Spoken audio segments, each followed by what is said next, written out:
Hi, I'm Allison Joes, president of Legal Ease Consulting, where I help lawyers create more productive, more profitable, and more enjoyable law practices.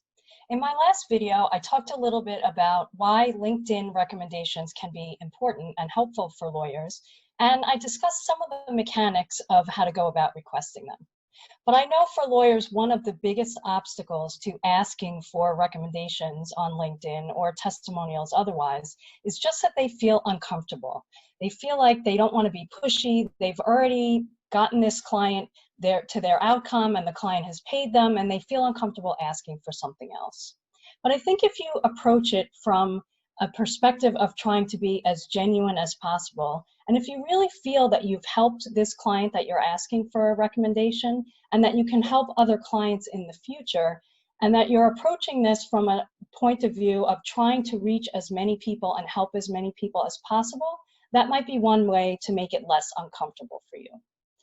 By far the easiest way to ask a client for a recommendation is when they say thank you. So if you get that email saying thanks for a great job, or if you're on the phone or in person with the client when we get back to being in person again, and they express appreciation, that's a good time to ask if they would be willing to post a recommendation for you on LinkedIn. So you just say, hey, it was great working with you too. I would like to reach as many people and help as many people in your situation as possible. Would you mind posting a recommendation for me on LinkedIn? Appreciative clients are always willing to help spread the word about you. But you don't necessarily have to wait until the client expresses appreciation for you.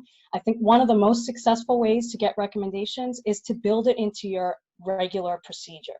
So every time you close a file, when you're sending a thank you note or whatever that closing document is to the client, whether it's an email or what have you, in there, if you just ask a client, hey, would you mind posting a recommendation for me on LinkedIn? Thank you so much for choosing me to help you through your divorce mediation. I loved working with you. I've found that potential clients like to hear the story of what it was like for other people to work with me. So would you mind posting a recommendation? Don't forget to check that recommendation to make sure that it complies with ethical rules in your jurisdiction before you post it. And also, if a client does leave you a recommendation, don't forget to say thank you.